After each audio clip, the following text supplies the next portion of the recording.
Hello, my name is Les Brown. Once again, I want to talk to you about the mindset of the entrepreneur. And I want to talk to you about telling your story. See, as an entrepreneur, you're going to have to tell your story. Every time that I speak as an entrepreneur, I have to tell my story. And why is that important? Because people do business with people they know, like, and trust.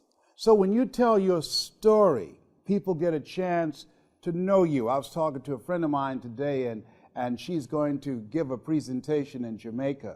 So I said, tell me your story. So she said, well, I was an assistant principal for 25 years. And I said, and what do you do now? She said, well, I've retired and I'm refired. I said, what do you mean by that? She said, well, I retired from being an assistant principal, but to me, retirement means fading away. So now I'm an author, I'm a speaker, I teach people how to put together travel packages. I'm a travel agent, and I help people to begin to add more adventure to their lives. I said, very good. And so then she went on to talk about her education. I said, well, first of all, I said, here's what I want you to know. As an entrepreneur, and this is what you're doing, you're going to be talking to people to attract customers. I said, let me give you some points about what it is you need to do in order to attract more customers and for people to want to say, I want to do business with you. I says, number one, start off telling them who you are and why you do what you do. And why is this important? Because when people hear you speak as an entrepreneur, when you are presenting yourself, people are asking three questions. Who are you? What do you have? And why should I care? So I told Cynthia, I said, Cynthia, if I were you, here's how I would open up. Hello, how many of you have goals you want to achieve? Raise your hands. Very good. Let me share something with you. One of the things I want you to do right now is think about your goals. I used to be an assistant principal for over 20 years, and I decided after retiring, I was not just going to fade away. I wanted to do something else. And I put together travel groups for people to travel around the world to live their dreams. And now I'm an author, and I'm a speaker.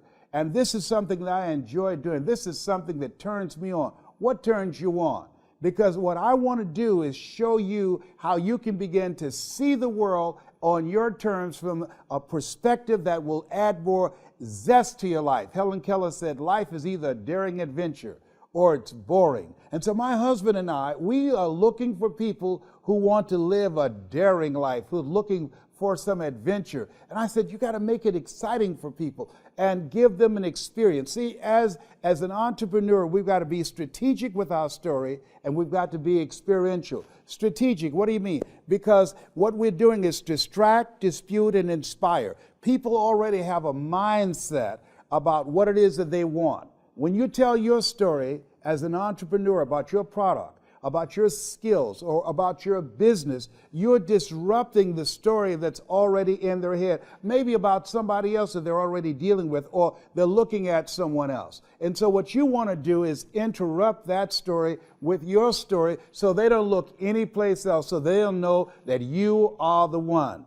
And through your presentation, you dismantle their belief system and begin to encourage them in the process of your presentation to create a thirst for you, for what it is you do. There's no saying you can take a horse to the water, you can't make him drink. However, through telling your story strategically and experientially, that you will begin to not only expand their minds about the possibilities about what it is you provide, but you create a thirst for what it is that you provide, where they want to. That's what you want to create, the want to, where they want to do business with you. I never forget, I was going to hire a guy to be my CPA, and at the door when he greeted me, he shook my hand, and the way he turned and walked down the hall, he said, I'm excited about how we're going to take your business to the next level. He had already closed me. We hadn't even pulled out the contract yet, but there was a mindset and a spirit of, I got you, buddy. You're up in my space right now.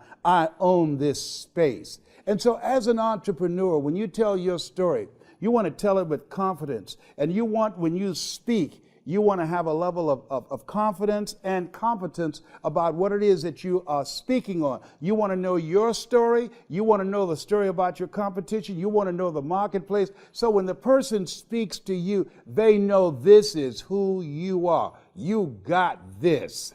And when you do that, let me share something with you. they'll leave there, as Mother Teresa would say, in a spirit of, I know I'm in the right place. They'll leave there ready to write a new chapter in their lives with you as their strategic partner, because you're going to take their business to the next level. Your story is important. One of the things that I love most about dealing with technology and Kajabi and telling a story, that what it took me years to do, it take you a fraction of that time.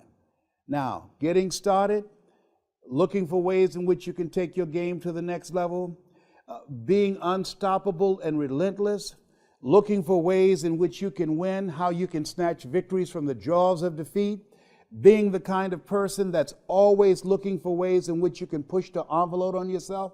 That's the name of the game today. And this era, what the late Peter Drucker calls the era of the 3 C's: accelerated change, overwhelming complexity, and tremendous competition. You got to run just to stand still. If you're serious about winning, you're going to be looking for ways in which you can study and know your customers extremely well, and begin to look at how is it that you can provide the kind of service that make you stand out in their minds. I'm reminded of a woman who became a dominant voice in her industry, and she was asked the question, what is it that you can point to that allows you to become successful?